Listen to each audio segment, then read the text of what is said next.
Sir April 10th release కాబోతోంది ఓ Bollywood movie. ఆ trailer చూశాను నేను. ఒక మన అచ్చ తెలుగు యాక్షన్ మాస్ మసాలా బాలకృష్ణ గారి సినిమా చూసినట్టు, లేకపోతే మరో రవితేజ్ గారి ట్రైలర్ చూసినట్టుగానూ అనిపించింది. ఆ మూవీయే జాట్, గోపిచంద్ మల్లేన్ డైరెక్షన్లో వస్తుంది. అండ్ సరే, పూర్తి స్థాయిలో ఒక తెలుగు సినిమాలా ఉన్న బాలీవుడ్ సినిమా అది అనిపించింది నాకు. అది పక్కన పెడితే ఆ సినిమాలో హీరోగా నటిస్తున్న సన్నీ డియోల్ ఈ నిన్న మాట్లాడుతూ కూడా ఒక వ్యాఖ్య చేశాడు. బాలీవుడ్ డైరెక్టర్స్ అండ్ బాలీవుడ్ వాళ్ళంతా టాలీవుడ్ వాళ్ళని చూసి నేర్చుకోవాలి. వీళ్ళు ఆర్టిస్టులకి ఇచ్చే గౌరవం కానీ, అలాగే ఆ నిర్మాణ విలువలు కానీ, అలాగే వాళ్ళు ఆలోచించే విధానం కానీ, ఇవన్నీ చాలా చెప్పుకొచ్చారు ఆయన. అంటే ఇవన్నీ ఏంటి ఎలా చూడొచ్చు అంటారు? అంటే ఈ గోళం చాలా రోజుల నుంచి మొదలైంది ఆల్రెడీ. బాలీవుడ్ అంతా కూడా కుదేలైపోతుందని, ఖాన్లు కపూర్లు వీళ్ళంతా కూడా డేలా పడుతున్నారని. కోర్స్ అక్కడక్కడ షారుఖ్ ఖాన్వి పఠాన్, జవాన్ లాంటి సినిమాలు తప్ప హయ్యెస్ట్ వసూలు చేస్తున్న సినిమాలు లేకపోవడం, సో దీనివల్ల చాలా డేలా పడిపోతున్నారని. సో ఈ నేపథ్యంలో మళ్ళీ సన్నీ డియోల్ చేసిన ఈ వ్యాఖ్యలు అంటే టాలీవుడ్ అంత ఫోర్స్లో ఉందనుకోవచ్చా?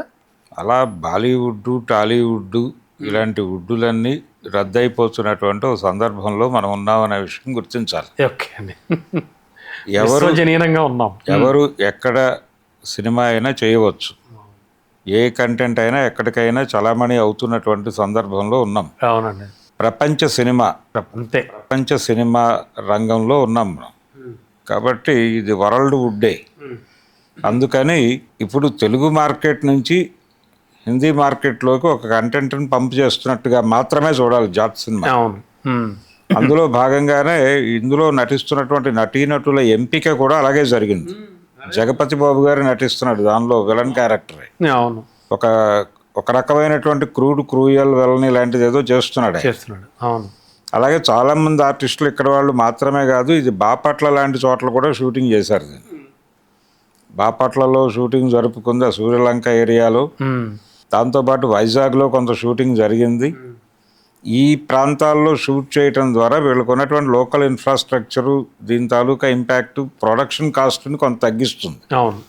ప్రొడక్షన్ కాస్ట్ కంట్రోల్లో ఉంచుతూ గ్లోబల్ మార్కెట్ని టార్గెట్ చేసే కంటెంట్తో ఆ ఆర్టిస్టులని కూడా ఈ ఆర్టిస్టులతో మేళవించి చేసినటువంటి ఒక ప్రయోగం ఇది. ఈ ప్రయోగం సక్సెస్ అయితే ఈ బాటలో చాలా సినిమాలు రూపొందుతాయి. దాంతో ఏం జరుగుతుందంటే, ఇప్పుడు అక్కడ ఆర్టిస్టులకి సన్నీ డియోల్ లాంటి వాడికి ఒక క్యారెక్టర్ దొరికింది ఇక్కడ. అలాంటి సందర్భంలో ఈ ఆర్టిస్టులకు కూడా అక్కడ క్యారెక్టర్లు దొరుకుతాయి ఖచ్చితంగా. ఇప్పుడు మంచి విశ్లేషణ. పొద్దున అంతే కదా సార్, ఒక ప్రపంచ స్థాయి సినిమాలు, ఒక హాలీవుడ్ హీరో నటించేటువంటి సినిమాలు సుహాస్ లాంటి వాడికి క్యారెక్టర్ దొరకచ్చు. ఒక తాగుబోతు రమేష్కి దొరికినా ఆశ్చర్యం లేదు. ఎందుకంటే గ్లోబల్ మార్కెట్ అన్నప్పుడు ఈ సినిమా కల్చర్ విపరీతంగా ఉన్నటువంటి ప్రతి ప్రాంతం నుంచి ఒక ప్రాతినిధ్యాన్ని కోరుకుంటారు ఖచ్చితంగా. మరి ఆ కోరుకున్న సందర్భంలో అవకాశాలు ఎట్నుంచి అయినా రావచ్చు. ఇదివరకు తెలుగు ఆర్టిస్ట్కి మెడ్రాస్లోనే అవకాశాలు రావాలి, లేకపోతే బాంబేలో అవకాశాలు రావాలంటే బాంబే వెళ్ళాలి అనుకునేవాళ్ళు. అలా వెళ్ళక్కర్లా, ఇప్పుడు అక్కర్లేదు. అవును, మిమ్మల్నే పిలుస్తారు. వాళ్ళు పిలిచి మీతో చేయించుకుని పంపించేస్తారు, మీ ప్రాంతంలోనే షూటింగ్ చేస్తారు. ఇంకా మంచిదిగా. కాబట్టి ఈ లెవెల్లో జరుగుతోంది, ఈ లెవెల్లో మారిపోయింది ప్రపంచం. ఈ మారిపోయిన ప్రపంచంలో సినిమాని వ్యాపారంగా చూస్తున్నటువంటి మైత్రి మూవీ మేకర్స్ చేస్తున్నారు. కరెక్ట్, మైత్రి మూవీ మేకర్స్ నుంచి వస్తుంది ఈ సినిమా. అవును. సో మినిమం గ్యారంటీ వైలెన్స్కి ఉంది. మీరు ట్రైలర్ చూస్తే అర్థమవుతుంది. మినిమం గ్యారంటీ ఉన్నటువంటి కంటెంట్ వైలెన్స్ అనేది ఇప్పుడు ఈ పాన్ ఇండియా సినిమాని నమ్ముకున్నటువంటి మేకర్స్ అందరూ నమ్ముతున్నటువంటి విషయం. అవును, అంటే ఒక రకంగా దానికి యాక్సెప్టెన్సీ దొరికేసింది. ఇప్పుడు యానిమల్ సినిమా చూసాం మనం. యానిమల్ సినిమాలో ఉన్నటువంటి వైలెన్స్ అది ఏ ఉద్దేశంతో ఎలా నడిపినప్పటికీ అతని యాటిట్యూడ్ అనే పేరుతో క్యారెక్టరైజేషనే కథ అంటున్నాడు సందీప్ వంగ. కథ అనేది విడిగా ఉండదు, క్యారెక్టరైజేషనే కథ అని చెప్తున్నాడు ఆయన. ఆ క్యారెక్టరైజేషన్ కోసం చాలా ఎలిమెంట్స్ జోడిస్తున్నాడు. ఆ జోడింపులో భాగంగా భారీ వైలెన్స్ ఉంది ఆ సినిమాలో. అందులో మాత్రమే కాదు, అర్జున్ రెడ్డిలో కూడా అదే స్థాయి వైలెన్స్ ఉంది. ఈ వైలెన్స్ని మ్యాచ్ చేసే లెవెల్లో వైలెన్స్ చేయటమా లేకపోతే ఇంకేమైనా చేయటమా అనే పరిస్థితికి తీసుకెళ్ళిపోతుంది ఇండస్ట్రీ. చాలామంది డైరెక్టర్లు ఆ డైలమాలో ఉన్నారు ఇప్పుడు. అందుకని అది బెటర్ జానర్ అనే ఉద్దేశంతో గోపీచంద్ మలినేనిని రంగంలోకి దింపి ఒక నందమూరి బాలకృష్ణ గారి టోన్ సినిమా, అవును, ఆ టోన్లో ఒక సినిమా తీసి దాన్ని పాన్ ఇండియా మార్కెట్లోకి పంపు చేసేటువంటి ప్రయత్నం చేస్తున్నారు. అవును. ఇది థియేటర్ రిలీజ్ అయిపోయిన తర్వాత అది ఓటీటీలోకి ఇంటర్నెట్ బేస్లోకి వచ్చేస్తుంది. వచ్చిన తర్వాత మీరు ఆప్షన్ ఇచ్చేసి దాన్ని స్పానిష్ లాంగ్వేజ్లో కూడా చూడొచ్చు ఆ సినిమాని. వాళ్ళు కొంత విచిత్రంగా ఫీల్ అయిపోయి ఈ కంటెంట్తో కంటిన్యూ అయితే వీళ్ళకి అక్కడ కూడా మార్కెట్లు ఓపెన్ అయిపోతాయి. Just like Devara Japan. అంతే. కాబట్టి మంచి విశ్లేషణ సార్. వస్తున్నటువంటి అంటే సినిమా పరిశ్రమలో వేగంగా వస్తున్నటువంటి మార్పులకి అవునవును, ఖచ్చితంగా స్వాగతించాలి. ఇది ఒక గుర్తు. ఈ జాత్ అనేటువంటి సినిమా డెఫినెట్ గా ఒక సింబల్ గా నిలబడుతుంది. సన్నీ డియోల్ మరి అంత ఇంప్రెస్ అయిపోయి ఆ డైలాగ్స్ కొట్టడానికి కారణం మరి సార్ బాలీవుడ్ లో సంజయ్ లీలా భన్సాలి కావచ్చు, ఇంకా కరణ్ జోహార్, ఇంకా చాలా మంది అసలు అద్భుతమైన డైరెక్టర్లు ఉన్నారు. ఒకప్పుడు వాళ్ళకి మార్కెట్ ఉండేది. మార్కెట్ అంటే వాళ్ళది అప్పుడే పాన్ ఇండియా మార్కెట్. దేశీయ మార్కెట్ మాత్రమే కాదు, హిందీ సినిమాకి ఇంటర్నేషనల్ మార్కెట్ కూడా ఉండేది. సార్ ఒకప్పుడు పాన్ ఇండియా మూవీ అంటే ఏంటి? బాలీవుడే కదా, హిందీ సినిమానే ప్రపంచవ్యాప్తంగా వచ్చేది. ప్రపంచవ్యాప్తమైన సినిమా అది. కాబట్టి ఆ విస్తృతమైన మార్కెట్ ఉండబట్టి వాళ్ళు ఎక్కువ బడ్జెట్ పెట్టేవాళ్ళు. ఎప్పుడైతే ఎక్కువ బడ్జెట్ ఉంటుందో పెద్ద స్పాన్ ఉన్నటువంటి కథలు ఊహించేవాళ్ళు వాళ్ళు. అందుకని మన్మోహన్ దేశాయి కావచ్చు, సిప్పి కావచ్చు, షోలేలు ఇవి తీశారు, అమర్ అక్బర్ ఆంథోనీలు తీశారు. వాటిని రీమేక్ చేసుకుని వీళ్ళు బతికేవాళ్ళు లోకల్గా. అంటే రీజనల్ హీరోలు బాలీవుడ్లో వస్తున్నటువంటి బిగ్ హిట్స్ మీద కేంద్రీకరణ చేసేవారు. హిందీ భాషలోనే వచ్చేది అది. అవునండి, జస్ట్ లైక్ ఎన్టీఆర్ గారు. మనం ఆ హిందీతో కనెక్ట్ అయ్యేటువంటి జనాలు ఆ సినిమాలు చూసేవాళ్ళు లోకల్గా కూడా.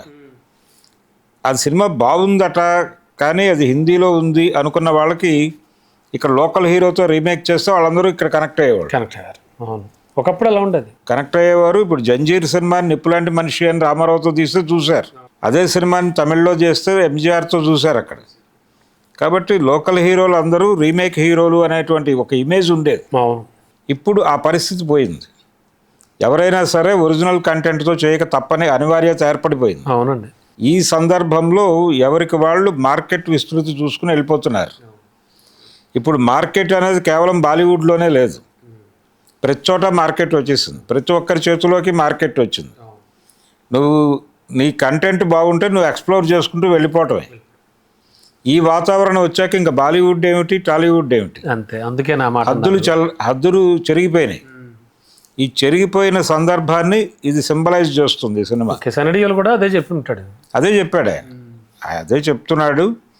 అంటే వీళ్ళు చాలా ఎకానమీలో వెళ్తున్నారు, అది చూసి నేర్చుకోండి అన్నాడు. అదే చెప్తున్నాడు ఆయన. ప్రొడక్షన్ సైడ్ వీళ్ళు చేస్తున్నటువంటి పద్ధతులు, అలాగే వీళ్ళు ఇచ్చేటువంటి రెస్పెక్ట్, వీటన్నిటిని. అంటే మీరు ఒక స్థాయిలో ఉండి అక్కడి నుంచి దిక్కకుండా ఉంటే కుదరదు. మీరు కూడా ఇప్పుడు కొంచెం చూడండి, అన్ని రకాలుగా ఆలోచించి అన్ని వైపులకి వెళ్లాల్సి ఉంటుంది. కాబట్టి ఈ ఫ్లోని అర్థం చేసుకోండి అని చెప్తున్నాడు ఆయన. సో అంటే ఎవరినో మిస్లీడ్ చేయడానికో లేకపోతే ఎవరినో విమర్శించడానికో చేసిన వ్యాఖ్యలు అయితే కాదు. లేదు. ఇప్పుడు బ్రహ్మాస్త్ర అనేటువంటి ఒక ప్రయోగం చేశారు వాళ్ళు, అది విఫలమైంది. బ్రహ్మాస్త్రం ఫెయిల్ అవడానికి కారణాలు ఏంటనే దాని మీద చాలా పోస్ట్ మార్టం జరిగింది అక్కడ. అందులో భాగంగానే ఇప్పుడు బాలీవుడ్ మేకర్స్ వాళ్ళ భవిష్యత్తు ఏమిటి అంటే వాళ్ళు కూడా లోకల్ మార్కెట్లను క్యాప్చర్ చేయాలి. ఈ లోకల్ మార్కెట్లను క్యాప్చర్ చేయడానికి లోకల్ సెంటిమెంట్స్ని, లోకల్ ఆర్టిస్టులని, వీళ్ళందరినీ ఆ ప్రాజెక్ట్లో మెర్జ్ చేయాల్సి ఉంటుంది. ఖచ్చితంగా. ఇప్పుడు వచ్చే సినిమాలన్నీ అలాగే ఉంటున్నాయి కదా సార్. అనివార్యంగా అమితాబ్ బచ్చన్ని, జగపతి బాబుని, తాగుబోతు రమేష్ని వీళ్ళందరినీ మిక్స్ చేసి ఒక టానిక్ తయారు చేయాల్సిన పరిస్థితి ఉంది. అవును. ఆ టానిక్ డిజైనింగ్కి ఒక సింబలైజ్ చేసినటువంటి సినిమా ప్రస్తుతం ఇది జాత్. కాబట్టి ఈ సినిమాకి ఒక ప్రాధాన్యత అయితే ఉంది. ఖచ్చితంగా చూద్దాం రిలీజ్ అయ్యి మరి ఏం జరుగుతుంది. Thank you sir. Thank you.